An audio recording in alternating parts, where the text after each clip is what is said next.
Hello, এটা কি বিদ্যুৎ অফিস? বিদ্যুৎ অফিস থেকে বলতেছেন? হ্যাঁ হ্যাঁ, কে বলছেন? আমাকে চিনবেন না, আমি হচ্ছে রাঙ্গামাটি জেলা থেকে বলছি। আমার নাম মোহাম্মদ রবিউল। এটা কি বিদ্যুৎ অফিস? আপনি হ্যাঁ বিদ্যুৎ অফিস থেকে বলছেন? হ্যাঁ, জি জি, বলেন কি সমস্যা? তো আজকে এই কয়দিন ধরে তো বিদ্যুৎ বেশি সমস্যা করতেছে। 24 বার যায়, একবার আসে, 5 মিনিট থাকে, আধা ঘন্টা থাকে না, 2 ঘন্টা থাকে না, এরকম এত সমস্যা কেন আপনাদের বিদ্যুৎ অফিসে?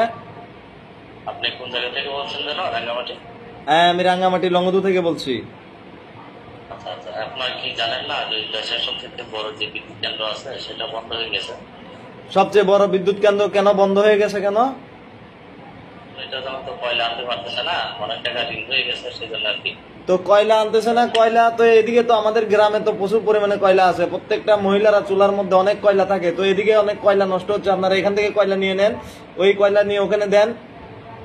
আরে আসলে আপনি হয়তো বুঝেন না, এটা সেই কয়লা না, তো এগুলো বিদেশ থেকে আনতে হয়। তো এগুলো বিদেশ আপনার থেকে কয়লা এলাকার আনতে কয়লা হয়, তাহলে আছে। বিদেশ থেকে কয়লা আনেন, সমস্যা কি? এখন আনতে যে এখানে তো অনেক টাকা ঋণ হয়ে গেছে, কয়লা দিচ্ছে না তো ওরা।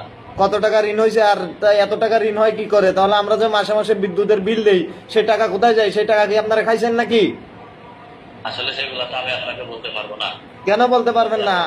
আমি তো বাংলাদেশের একজন জনগণ, অবশ্যই আমাকে বলতে হবে। প্রতি মাসে আমি 1000 টাকা 1500 টাকা বিদ্যুৎ বিল দেই, আমার কোনো বিদ্যুৎ বিল বাকি নাই।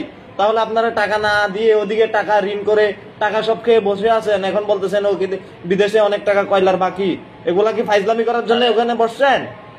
আরে আরে, আপনি কে? আপনাকে যাতে কিছু আমি কে সেটা বড় কথা না, আমি বাংলাদেশের একজন জনগণ। আর আমি জনগণ হিসাবে আমার টাকা দিয়ে ওই বিদ্যুৎ কেন্দ্র চলে, সেটা অবশ্যই আমার জানার অধিকার আছে।